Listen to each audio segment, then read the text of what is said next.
think of mutations in humans, I automatically think of the X-Men. Sorry, not sorry, I did love that universe growing up. I would have loved to be a mutant. I know they're persecuted and oppressed in the X-Men universe, but who wouldn't want to have a cool superpower? And I mean, people of color are oppressed in this world, so I mean, I'd rather be oppressed and have a superpower than just be oppressed. You know what I mean? I think we can all agree. What is up, you guys? Hope you're having an awesome day and welcome back to another video. Now, before I get into this one, I just want to preface this with the fact that I know the title of this video says scary mutations, but mutations are not scary, you guys. They're uncontrollable, they're naturally occurring. So if you have any of the ones that I'm mentioning on this list today, then please take the title with a grain of salt. You know I mean no disrespect, I never do. But with that in mind, let's just get into it. These are the top 10 scary mutations you may have. Starting us off at number 10 is the reptilian heart. Now, I'm not the biggest fan of reptiles, honestly. I know a lot of our subscribers are, and you guys routinely DM me pictures of your pet snakes and stuff, and it's actually really cute. I feel like if I had to keep a reptile as a pet, it'd probably be a turtle, you know, those mini turtles, because they're just very cute. Growing up, all my friends had those, and I never had one, and I want one. Either way, this story has nothing to do with turtles, so I don't even know how I got to this point. Either way, back in 2010, a 59-year-old man was admitted to the hospital due to chest pain, fatigue, and an increasing shortness of breath. The medicines that usually helped in that situation would not, so doctors decided to do an x-ray on him instead. What they found was honestly astounding. The man had a snake heart, which is like a reptilian heart. That is when a heart has 3 chambers instead of 4, and it all happens during your embryonic development. And when the heart starts forming in the womb, it resembles the heart of a fish. Then later on, the atria and ventricles get separated. Yet this is the second time in human history that a person has had a case of reptilian heart. This is a case of atavism, where a modern specimen randomly has a trait from a distant evolutionary ancestor, which is pretty cool, to be honest. Imagine this guy had no idea he had only 3 heart chambers his whole life. He was doing fine. Coming in at number 9 is ectrodactyly, also referred to as lobster claw or ostrich foot.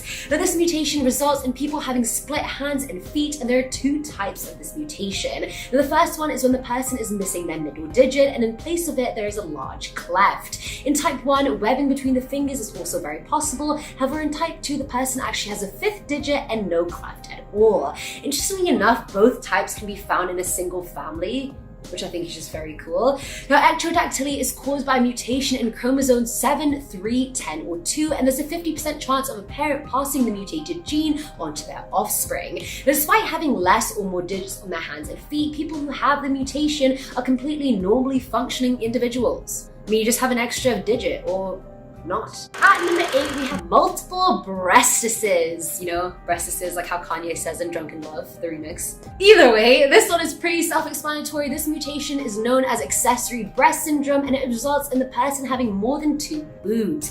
How much you want to bet a man came up with the name of that? Accessory breast syndrome. Of course it was a man. Now, polymastia, as it's scientifically known as, is another form of atavism, and it's usually more commonly found in males, not females. They usually end up having an extra nipple, like Harry Styles or Chandler Bing, but when a female is affected, it's more likely that she just has an actual extra breast. It takes place during embryonic development as well, when the breast tissue is developing. Usually it'll develop along the milk line, and the unnecessary extra tissue will disintegrate and be reabsorbed into the body, but in this instant, the extra tissue just doesn't disintegrate and results in another breast. I remember the first time I saw the woman with a uni boob, with like 3 boobs in one during high school, and I was just blown away.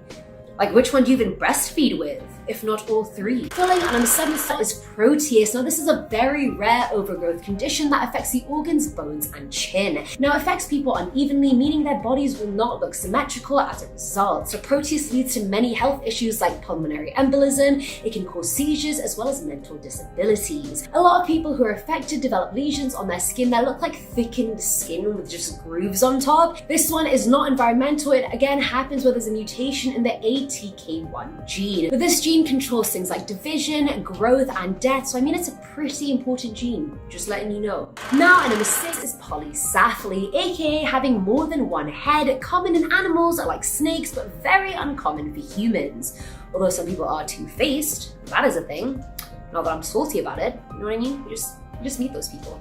Now, either way, this is a very rare and severe case of being conjoined twins, and it only occurs in 1 in 50,000 to 200,000 pregnancies, so the chances of you having it are super, super low. It obviously occurs when the twins are splitting in the womb, and a defect in how well, or I guess unwell, they end up splitting up. A person with polycephaly is still considered two people. I mean, the person has two heads, two minds, two personalities, however, they just share the same body, sharing all major organs, but being in control of their half of the body. Now, occasionally, and only occasionally, the second head acts more parasitic in nature, and most removal surgeries result in the death of that person. Coming in at number 5 is Waardenburg syndrome, and honestly, I think this is the most common one on the list because I've seen people with the syndrome just become insanely famous because they have it. Now, this rare genetic condition results in some kind of hearing loss as well as pigmentation deficiency, and that usually shows up in the form of a person having 2 different colored eyes, patches of light skin, or a white patch of hair on their head. Now, there are 3 types of Waardenburg syndrome, with a 3rd type including malformed hands and arms. It's caused when there are mutations of any of the genes that affect migration and division of your neural crest cells during your embryonic development. Type 1 and 3 come from the mutation in the PAX3 gene, whereas type 2 happens when the MITF gene is mutated. At number 4 is hypertrichosis. Now, this one is a very popular one online, so I feel like you guys have definitely seen pictures of it before. People affected with hypertrichosis have excessive hair growth everywhere other than their palms and the soles of their feet. It can range from being super thick hair like pubes or beard hair, or it can be very soft and non-pigmented like baby hair. Now, this is an extremely rare mutation. Only 50 cases have been identified since the Middle Ages. And the Middle Ages were a freaking long time ago. It can be inherited, and it can also come up later on in life due to anti-seizure drugs or fetal alcohol syndrome. When it's caused because of a genetic mutation, then the person will be born with a lanugo hair covering their bodies, and normally that just sheds off, but for these people it just stays and just grows into thicker, more mature hair. Filling at number 3 spot is port wine stain. Now, I actually knew a girl in my drama program that had quite a big port wine stain on her face, so I was very pleasantly surprised when researching this one since I'd seen it in real life. Either way, a port wine stain is essentially the discoloration of your skin due to a vascular anomaly. Unlike vitiligo, where patches of skin start to lose pigment, this one results in red wine-looking patches of skin. They're mostly found on the face but can appear anywhere on the body. They start off looking pink and flat, but as the person grows older, the color deepens to a red or purple, and the skin itself could get thicker as well. It's caused by mutation in the GNAQ gene. Now, number 2 is mermaid syndrome, scientifically known as cyanomelia. It's when a baby is born with a single lower limb which resembles a mermaid's tail.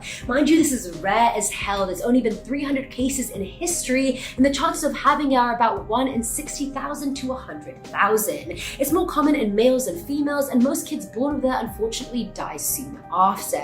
This fusion of both legs results in a plethora of health issues like abnormalities of renal organs, abnormality of the pelvis, lack of lower spine, and more. The cause of mermaid syndrome is still very much up for debate. Initially, it was thought it was due to a lack of blood supply to the lower half of the body while in the womb, whereas other people think it's due to the mutations in both BMP7 and TSG1 genes. And finally, at number 1 is the lamella ichthyosis. Shout out to my mum for suggesting this one because I would have never known about it otherwise. Now, this is a very rare genetic condition that affects the skin, wherein you're born with a very shiny, waxy layer of skin that is meant to shed off within 2 weeks. The skin under that is very red and scaly, and most people have their lips and eyelids turn outwards as well. After the skin sheds off, most people develop large, dark, plate-like scales covering their body, and after looking at multiple pictures of it, it really reminds me of Grayscale from Game of Thrones.